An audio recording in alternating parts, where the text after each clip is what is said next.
"You do not belong here, old man. This is for real veterans." That is what the security guard barked at the frail man, shivering in a tattered army jacket. People around averted their eyes. Some even chuckled under their breath. The old man did not argue, did not protest. He just stepped back into the freezing wind, clutching a folded flag close to his chest. Minutes later, heavy boots echoed through the marble floor. A four-star general stormed in, stopped at the doorway, and bellowed, "Where is the man you just humiliated? If you believe service deserves respect, not judgment, comment honor below." Charles Charlie Hayes had marked this date on his calendar weeks ago, circling it carefully with a trembling in December 7th, Pearl Harbor Remembrance Day, when the National Veterans Museum would host its annual tribute, inviting all who served to attend free of charge. At 87, Charlie no longer drove. His eyesight had dimmed, his hands shook with a persistent tremor, and his steps had slowed to a careful shuffle. But his memory remained sharp, especially of the years he had spent in uniform Korea, in 52 Vietnam, in 68. Places and dates etched into his soul more permanently than the scars on his body. The journey from his apartment required 3 different bus routes, timed with military precision. Charlie rose before dawn, giving himself ample time to polish his old combat boots and press his faded army jacket. The Bronze Star medal pinned to his chest caught the morning light as he inspected his reflection. His granddaughter had offered to drive him, but Charlie had declined. "You have got your own family to mind," he told her gently. In truth, he preferred making this journey alone. Some pilgrimages were meant to be solitary. The December air bit through his thin frame as he arrived at the museum's grand entrance. Marble steps rose to impressive columns and banners proclaimed, honoring those who served a special tribute.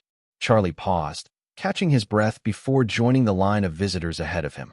Families chatted excitedly. Some younger veterans in crisp uniforms moved smoothly through, each presenting military ID or Veterans Affairs cards and receiving respectful nods from the security guard. A young man, with a close-cropped haircut and bored expression. When Charlie reached the front, he offered a smile. "Good morning, son." "ID?" the guard asked, barely looking up. Charlie's smile did not falter. "I served in Korea, in Vietnam, son. 38th Infantry Regiment in Korea, then Special Forces Advisory in Vietnam." The guard finally looked up quickly, scanning Charlie's weathered face, trembling hands, and faded jacket. "Sir, we need proper identification, military ID, Veterans Affairs card, or discharge papers. We cannot just let anyone claim they are a vet." "I have not had an ID in years," Charlie explained patiently. "But I did bring this." He pulled out a preserved photograph, himself as a young soldier standing beside his unit in Korea. The guard barely glanced at it. That could be anyone. No ID, no entry. Those are the rules. A woman in an expensive coat muttered. "Sad? Always some homeless guy trying to sneak in for freebies." A few others chuckled. The guard gestured for Charlie to step aside. "Sir, you need to move along. There are people waiting." Charlie did not argue. Pride kept his back straight as he turned away. No scene, no protest, just quiet dignity as he descended the steps. The wind cutting through his jacket more sharply now. The folded flag he carried, the one that had draped his brother's coffin after Korea. He clutched tighter to his chest, protecting it from more than just the cold. He did not notice the sharply dressed woman across the street, watching the entire scene with narrowed eyes and a phone already pressed to her ear. Inside the museum, the ceremony proceeded as planned. The director gave an eloquent speech about sacrifice and duty. A children's choir sang patriotic songs. On large screens, a video showed young photogenic veterans speaking about their experiences, intercut with historical footage. "Today, we honor those who stood in harm's way," the director proclaimed to enthusiastic applause. "Those brave men and women who put service above self." Meanwhile, outside, Charlie sat on a cold bench, waiting for the next bus. The flag remained clutched in his hands, a connection to a brother who never made it home, to comrades who existed now only in his memories. The irony was not lost on him. Inside those walls, people cheered for an idea of veterans, clean, heroic, conveniently packaged for civilian consumption, while he, with his worn clothes and unsteady hands, was deemed too untidy for their celebration. He had seen it before, the way America loved its warriors in theory, but often overlooked them in practice. It did not anger him anymore. Disappointment had long ago hardened into quiet resignation.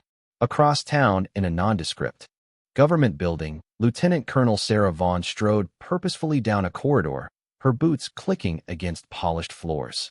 A West Point graduate with 20 years of service, Vaughn was not someone who tolerated injustice, particularly involving veterans. She knocked once on a heavy oak door before entering. "Sir, there is a situation at the National Veterans Museum I thought you should know about." General Marcus Reed looked up from his desk, for stars gleaming on each shoulder of his uniform. At 62, Reed was a living legend in military circles, decorated combat veteran, respected strategist, and fierce advocate for those who served under him. "What kind of situation, Colonel?" "I witnessed a veteran being denied entry to today's ceremony. Elderly man, Korean and Vietnam era, by his jacket insignia. Security turned him away for lack of ID." Reed's expression darkened. Details. Vaughn provided them efficiently. The old soldier's dignity, the guard's dismissal, the bystander's mockery. She knew the general well enough to recognize the controlled fury building behind his professional demeanor. "There is more, sir," she added. "I had someone run a check on the name he gave. Charles Hayes." She placed a folder on Reed's desk. 38th Infantry Regiment in Korea, later served with 5th Special Forces in Vietnam. Bronze Star with Valor, Purple Heart. General Reed opened the folder. Then he went very still. "Hayes, Charles Hayes, you are certain?" "Yes, sir."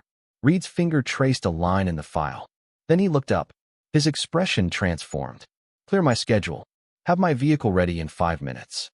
"Sir, this just became personal. Colonel, Charles Hayes saved my father's life at Incan, pulled him from a burning tank under enemy fire. If not for that man, I would not be standing here today." Within minutes, a convoy of black government SUVs was speeding toward the museum, lights flashing but sirens silent. Inside the lead vehicle, General Reed sat ramrod straight, his face set in grim determination. The convoy pulled up to the museum's entrance with military precision. Staff and visitors turned in surprise as General Reed emerged, his uniform immaculate, his presence commanding immediate attention. Inside, the ceremony was in full swing. The same security guard who had turned Charlie away was still checking IDs, still maintaining his arbitrary barrier between those deemed worthy and those who were not. He looked up as heavy boots approached, his eyes widening at the sight of a 4-star general bearing down on him. "Sir, welcome to." "Where is he?" Reed's voice cut through the ambient noise like a blade.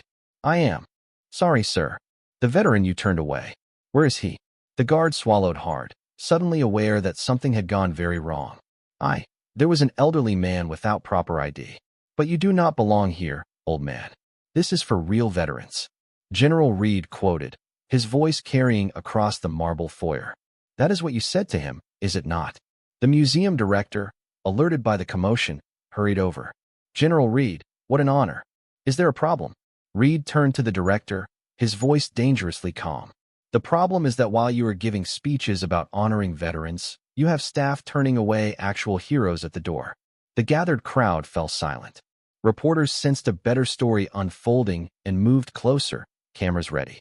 "Where is the man you just humiliated?" Reed demanded.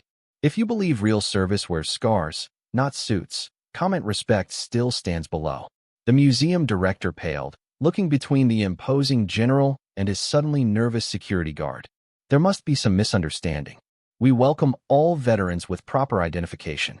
"Proper identification." General Reed repeated the words, sharp with contempt. "Tell me, have you ever seen what happens to military IDs after 60 years? They yellow. They crack. They fall apart. Just like the bodies of the men who carried them through hell." He turned to address the crowd, his voice carrying throughout the marble hall. "You had a Medal of Honor nominee standing on your steps, and you locked the door in his face." A collective gasp rippled through the visitors. Phone cameras rose, capturing the moment.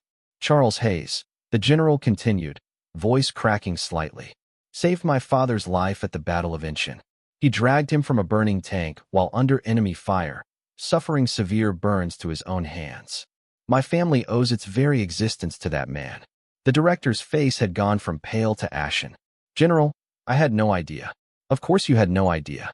Reed cut him off. "Because you have reduced honoring veterans to a photo opportunity, to speeches and banners and convenient heroes who fit your image of what service should look like. Lieutenant Colonel Vaughn approached, speaking quietly into the general's ear. He nodded once, then addressed a junior officer. "Find Mr. Hayes immediately." The museum had fallen completely silent. The ceremony in the main hall had unofficially paused as word spread about the confrontation. Visitors and staff stood frozen, many sharing looks of discomfort and shame. General Reed turned back to the director. "Do you know why Charles Hayes was not wearing his full decorations today? Why he only had that single bronze star on his jacket?" The director shook his head mutely. "Because his other medals are displayed in his brother's home. Lieutenant James Hayes killed in action in Korea. Charlie gave them to his brother's widow, telling her that they belonged to the real hero in the family." Reed's voice carried both anger and profound respect. "That is the kind of man you just turned away." Outside across the plaza, Charlie sat on a bench dusted with light snow, still clutching the folded flag. The bus was late, or perhaps he had missed it during his reverie. At his age, time sometimes slipped away from him. He looked up at the sound of approaching footsteps. Crisp, measured steps that he recognized immediately as military. A young officer in dress uniform stopped before him, rendering a perfect salute. "Mr. Hayes, General Reed requests your presence, sir." Charlie blinked in surprise. "General Reed?" "Yes, sir. If you will come with me." Confused but intrigued, Charlie allowed the officer to help him to his feet. As they crossed the plaza, he noticed the black vehicles at the entrance, the small crowd forming outside. At the top of the steps stood a figure in full dress uniform, for stars gleaming on each shoulder. As Charlie approached, the general stepped forward and rendered a sharp formal salute. "Master Sergeant Hayes," General Reed said, using Charlie's highest rank. "I am Marcus Reed. My father was Lieutenant William Reed, 38th Infantry, September 14, 1950. Charlie's eyes widened in recognition. Little Billy Reed's boy. A smile spread across his weathered face. "Well, I will be damned. You have done your daddy proud with those stars." He made sure I knew your name, sir. Made sure I understood what real courage looks like. Around them, a crowd had gathered. Museum staff, visitors, reporters, and the officers who had accompanied General Reed. One by one, the military personnel present came to attention and saluted. Then civilians began to show their respect as well, some placing hands over hearts, others bowing heads in recognition. For the first time in decades, Charlie Hayes stood at his full height, shoulders back, not just an old man in a worn jacket, but a soldier being recognized for who he truly was. "We have got some unfinished business inside, Sergeant," General Reed said, offering his arm for support. "There is a ceremony honoring veterans, and it is missing its guest of honor." Together, they walked back up the steps and through the doors that had been closed to Charlie just an hour before. The security guard stepped aside, eyes downcast. The museum director began a stammered apology. General Reed silenced him with a look. "Save it. Instead, I suggest you listen carefully to what a real veteran has to say." Charlie, for his part, took it all in with quiet dignity. As they entered the main hall, he leaned closer to the general. "You did not have to do all this, son," he said softly. "With all due respect, Sergeant Hayes," Reed replied. "Yes, I absolutely did." By the following morning, the story had gone viral. Cell phone videos of General Reed's confrontation circulated widely, as did images of Charlie Hayes being escorted into the ceremony as its most honored guest. Major news networks picked up the story, finding in it a powerful narrative about recognition, respect, and the often invisible veterans in our midst. The museum director resigned within 48 hours, citing personal reasons, but fooling no one. The security guard was reassigned after issuing a public apology. More significantly, the museum's board announced a complete overhaul of their veteran access policies, effective immediately. Their statement read, "All self-identified veterans will be welcomed with respect and dignity. Our staff will receive specialized training in recognizing and honoring military service in all its forms, not just through IDs and papers, but through understanding and compassion." Charlie Hayes found himself reluctantly in the spotlight. Interview requests poured in, which he mostly declined. "I am not the story," he insisted. "There are thousands like me, just less visible." Nevertheless, his quiet dignity struck a chord nationwide.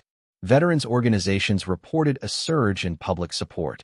Retirement homes noted increased volunteer applications. Schools requested veteran speakers for special assemblies. The museum itself dedicated an entire new wing to the forgotten warriors, honoring veterans often overlooked because of age, appearance, or circumstance. Charlie was invited to cut the ribbon at its opening, which he did with characteristic humility. Most meaningful to Charlie was the bench, a simple wooden seat installed near the museum entrance bearing a small bronze plaque reserved for those who served. It became an unspoken tradition that no one, regardless of status, would sit there if a veteran was standing nearby. Every Sunday afternoon, weather permitting, Charlie could be found near that bench, sometimes sitting quietly, other times sharing stories with younger veterans or curious children. Not as a homeless-looking old man, but as a living link to history, a keeper of memories that might otherwise be lost. And across the city, in silent salutes, in small acts of recognition, an important lesson spread.